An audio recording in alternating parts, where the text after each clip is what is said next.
Buenas noches, profesora. Mi nombre es Jorge Arquiño Nieto y en esta oportunidad le vengo a mostrar mi postura ante el tema de la reforma agraria, si es que fue beneficiosa o no. Bueno, desde mi punto de vista, la reforma agraria fue parcialmente beneficiosa para el Perú, pero solo en el ámbito político y social, no tanto en lo económico. Si bien es cierto, fue una medida necesaria para romper el tiempo de desigualdad, la exclusión y el abuso en el campo peruano.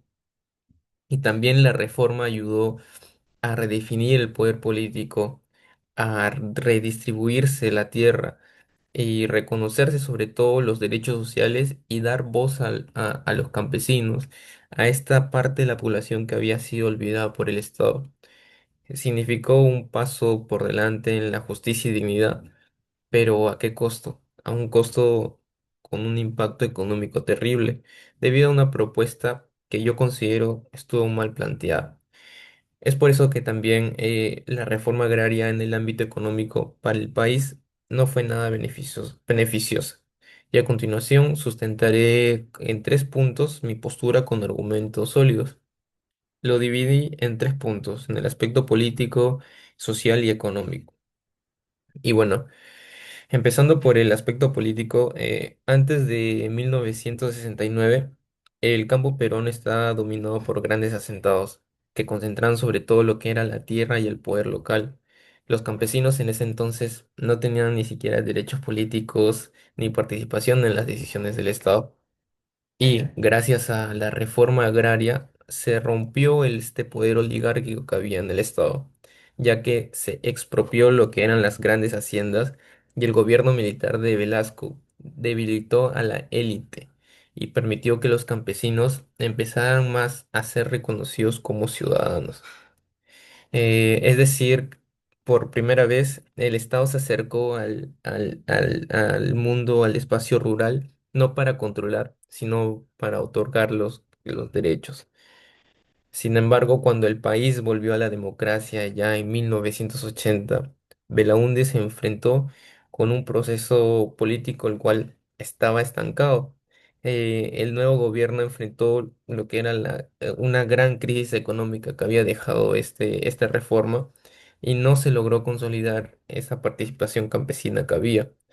Pero aún así, si nos vamos a lo que es la reforma agraria, esto cambió para siempre la estructura política del Perú en el ámbito rural más que todo, ya que se redució la influencia, como dije, del poder oligárquico y sobre todo los gamonales, que eran los que estaban al mando, comandaban en provincias, en los campos, y más que todo se fortaleció la ciudadanía campesina.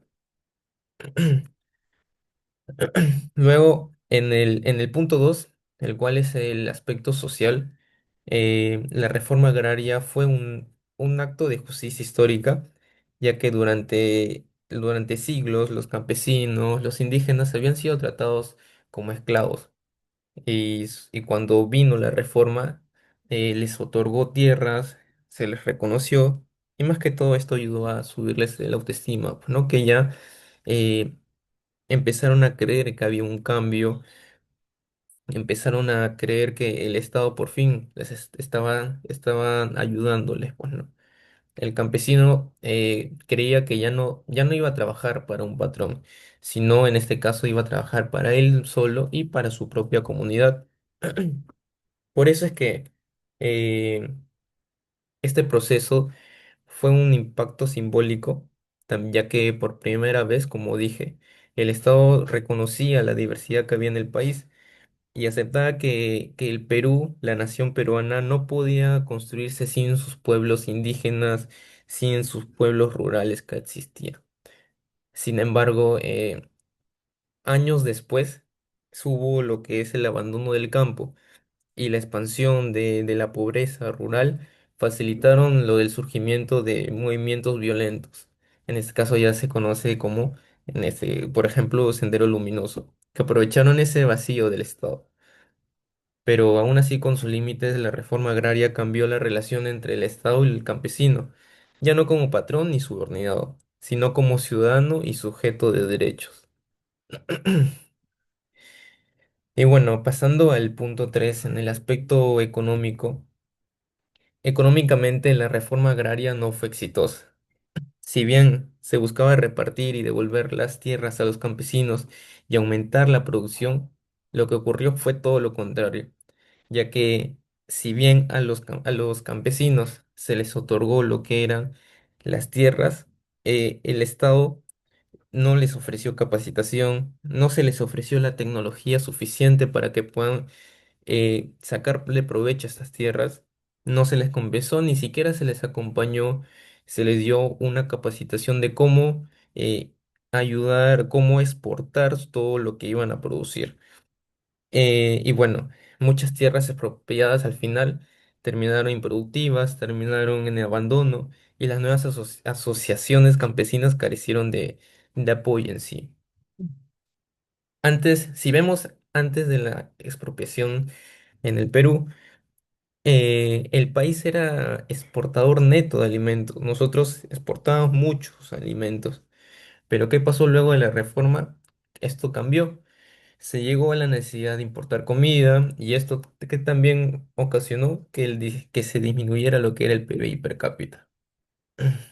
También, luego de la reforma, la productividad de los trabajadores disminuyó debido a la falta de capacidad que ellos tenían para poder generar riqueza, ocasionado, como dije, por la falta de capacitación y lección de manejo de tierras por parte del Estado.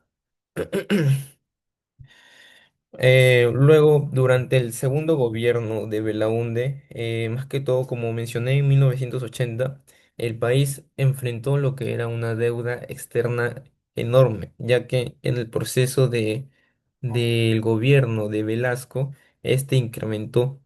Aparte de que también hubo caída de los precios de exportación, el fenómeno del niño y sobre todo la inflación que superó el 100%. Y bueno, si vamos en este contexto, el Estado dejó de invertir en el campo y la reforma perdió impulso.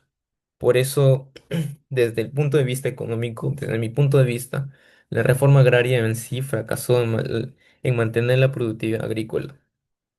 Si bien fue una reforma justa en lo social, fue muy ineficiente en lo productivo, y esta contradicción marcó la crisis rural de los años 80. Y bueno, para concluir, eh, podemos decir que la reforma agraria fue beneficiosa, pero fue beneficiosa a corto plazo.